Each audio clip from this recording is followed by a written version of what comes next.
Good morning, everyone. Today is Thursday, April 8th, and I promise this is my last video for today. I know that I've done quite a few. Not that they're all going to be released on the same day, but that's a lot of days of me wearing the same shirt in a video.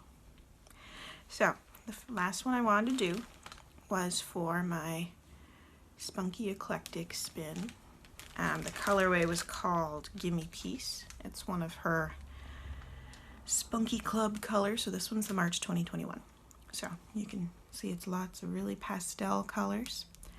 What my plan is to split this down the middle, and one half of it will be spun completely normal, just thin as I can manage, pretty normal. The other half I am going to draft in glass seed beads as I spin. And I've never actually done this before, but I have watched a lot of tutorials on it, and I think I know roughly how to do it. There is some prep work ahead of time. I was going to take a small amount of the braid and use a bead threader to thread the beads on ahead of time to make it easier. But other than that, it should be relatively easy to spin, and then it'll just be a 2-ply with beads in it. So that's kind of exciting since I've never done that. So I will show you all the steps of that, and let's get started.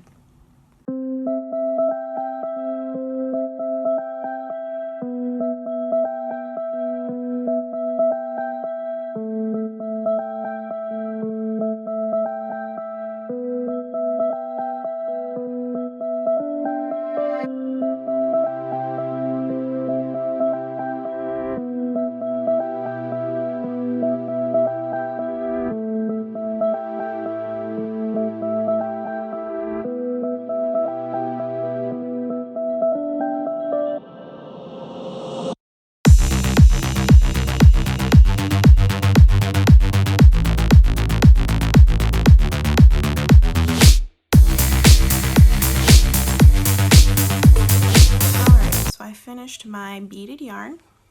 I'm not sure how you can see the beads. I couldn't find any crystal beads in my stash, so I just went with white seed beads. They're still glass, but next time I will buy beads ahead of time. Didn't think of it. So from my Spunky Eclectic 4-ounce braid, which I believe was the March, pretty sure it was the March shipment, I got 210 yards. It's mostly sport weight, so it's mostly pretty fine. Not quite fingering, but fine.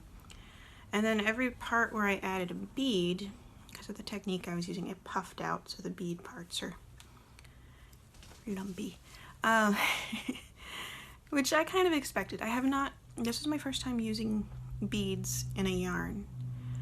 I have a few ideas for how to minimize the lumpiness next time, but more importantly, the next time I do a beaded yarn, I might put the beads directly on like a long wool lock or a mohair lock for texture and just lean into the lumpiness and make it really, really textured and fun. Because I think that'd be really fun to weave with, and I would like to see how that would come out. So that is a future project. I have a ton of Wensleydale locks. I bought a full Wensleydale fleece last year. So I just need to find the right braid that matches it, I think, and then I can work on that. Probably soon. I mean, I get Paradise Fibers and Spunky Eclectic monthly, and I never really know what I'm going to get, so one of them is bound to match it eventually. Or I might just dye one. I do have some stuff coming to dye. I could just dye it hot pink and be good with it. Anyway, that's the yarn. Once I wash it, I expect it'll puff up a little more, so it might be a little bit thicker than I said. I will note that the way I spun it seems to have made a really fluffy yarn. It's very light. I was not expecting this much yardage at all. So, I'm not 100% certain what I'm going to use it for. I wanted to try out working with beaded yarns because I've never really worked with them before. It might... I don't think I'll weave with it because it is fairly softly spun, and I'm concerned that it would uphill if I tried to weave with it. I feel like it needs a stitch with more definition and strength to it to add a little bit of extra toughness that otherwise wouldn't be there. So I'll probably crochet with it.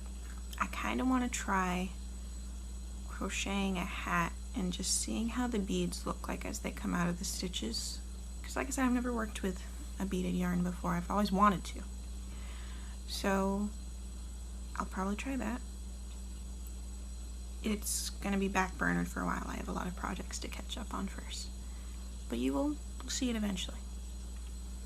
So I think the only other yarn I have to finish up and videotape this week is the breed study. So that is coming up.